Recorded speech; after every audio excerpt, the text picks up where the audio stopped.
সিজারের ওটিতে যখন আমি শুনি আমার বাচ্চার পা নাকি আমার নাড়ি বুড়ির সাথে আটকায় গেছে, এমনকি ডাক্তাররা এটাও বলতেছে যে বাচ্চার পা কেটে হলো বাচ্চাকে পৃথিবীতে আনতে হবে। বিশ্বাস করেন ওই মুহূর্তে আমার দমটা একেবারের জন্য বন্ধ হয়ে গেছে।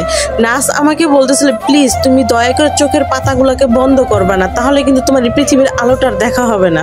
একদিকে বাচ্চার এমন টেনশন, অন্যদিকে আমাদের সিজারের সময় আমাদের মেরুদণ্ডতে একটা সুই দেওয়া হয়, এটারও একটা মেয়াদ থাকে। যেহেতু আমার বাচ্চার এরকম জটিল সমস্যা হয়ে গেছে, যার জন্য আমার ওই মেয়াদটা পর্যন্ত শেষ হয়ে যাইতেছে। বলতে পারেন 100% থেকে মেবি 5% ছিল আমার সুইয়ের মেয়াদটা। একটা গরুর যদি কোনো কিছু হয়, আমরা একটা গরুকে যেভাবে 5-6 জন মিলা ধরি, তখন ওই মুহূর্তে মনে হয়েছিল আমি একটা গরু। ডাক্তাররা আমার সাথে এরকম করতেছিল। লাস্টে হচ্ছে আমার জ্ঞানটা একদমই চলে আসছিল এরকম একটা পর্যায়ে।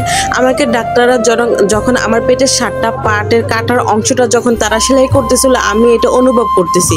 তখন ফিল হইতেছে ওই মুহূর্তে মনে হচ্ছে যে আমি হয়তো পৃথিবীতে আর বাঁচার মতো না, আমি হয়তো বাঁচতেও পারবো না। আমার এরকম একটা আশ্বাসই ছিল। একটা পর্যায়ে সিজার শেষ করার পর আমার শরীরে খিচুড়ি ওঠে, যেটাকে ডাক্তাররা বলে সিজারের পর যদি কোনো ব্যক্তির খিচুড়ি ওঠে তাহলে সেটা নাকি একদম স্ট্রোক, সেটা 3 মাস স্থায়ী থাকে। ডাক্তাররা আমার পরিবারের মানুষকে খুঁজতেছিল, কিন্তু আমার পরিবারের মানুষ তখন আমার ওটির সামনে ছিল না। আমার বাসুর সরকারি চাকরি করে, সে একজন নৌবাহিনী। আমার যখন এরকম পরিস্থিতি ছিল তখন তার লাস্ট ছুটি ছিল, তাই সে কোনোরকম ভাবে আমাকে হসপিটালে ভর্তি করে আমাকে কেবিন টিবিন দিয়ে সে তার ক্যাম্পে চলে যায়, যেহেতু সরকারি ছুটি, এখানে কিছু করার নাই। অন্যদিকে আমার হাজবেন্ড এমন একটা মানুষ, একলা এক হাতে এত দৌড়াদৌড়ি করে সে অনেকটা ক্লান্ত হয়ে পড়ে, সেও কেবিনে গিয়ে একটু চোখ বন্ধ করে। অন্যদিকে আমার মা আমার মেয়েটাকে দেখতেছে। যখন ডাক্তাররা আমার পরিবারের কাউকে খুঁজে পাচ্ছিল না, তখন আমার সামনে একজন নার্স আসে। আমার খিচুনি উঠলেও এতটা উঠে নাই, কিন্তু আমি অল্প অল্প চোখে কিছু দেখতেছিলাম, যেহেতু আমার চোখটা অনেকটা ঘুমিয়ে আতঙ্ক ছিল। আমার সারাটা শরীর কাঁপতেছিল, আমি চোখে কিছু দেখতে পারতেছিলাম না, সামনে সবকিছু গুলা দেখতেছি। তারপর আমি নার্সকে বলছি, আপনার ফোনটা যদি আমাকে দেন তাহলে আমি আমার হাজবেন্ডকে ফোন দিয়ে বলবো আমার কাছে আসার জন্য, আমাকে ঘুমের ওষুধ দেওয়ার জন্য। তারপর ওই কাঁপা কাঁপা শরীর নিয়ে, ঘোলা চোখ নিয়ে আমি উল্টাপাল্টা অনেকবার চেষ্টা করে নাম্বারটা তুলে আমার হাজবেন্ডকে ফোন দিই। তখন আমার হাজবেন্ড আমার ফোন পেয়ে এক লাফ দিয়ে দৌড়ে আমার ওটিতে চলে আসে। তারপর আমাকে সে ঘুমের ওষুধ টাইনে দেয়, ডাক্তার আমাকে ঘুমের একটা ওষুধ দেয়, তারপর একটা কেবিনে নিয়ে যায়। ততক্ষণে আমি আর কিছুই বলতে পারবো না। তারপর যেহেতু রাত্রে এত পরিস্থিতি গেছে, আমি কিছুই বুঝতে পারি না। সকালে যখন আমার ঘুমটা ভাঙছে, তখন আমি বলি আমার মাকে, মা আমার বাচ্চা কোথায়, আমার বাচ্চা কোথায়, আমার বাচ্চা আমার পাশে নাই কেন? আমার মা কান্না কণ্ঠ নিয়ে বলে আমাকে, তোর বাচ্চাকে আইসিইউতে ভর্তি করাইছি, তোর বাচ্চা সুস্থ আছে, তেমন কিছু হয় নাই।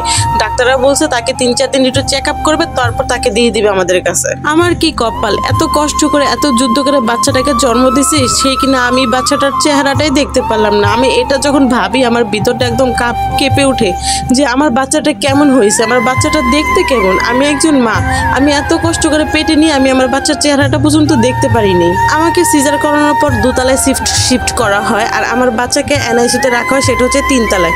আর যেহেতু আমি অনেকটা অসুস্থ, সেহেতু আমি জার্নি করতে পারবো না। আমার মা হচ্ছে বারবার হাফ ডাউন করতো, একবার আমার বাচ্চার কাছে যাইতো, একবার আমার কাছে আসতো।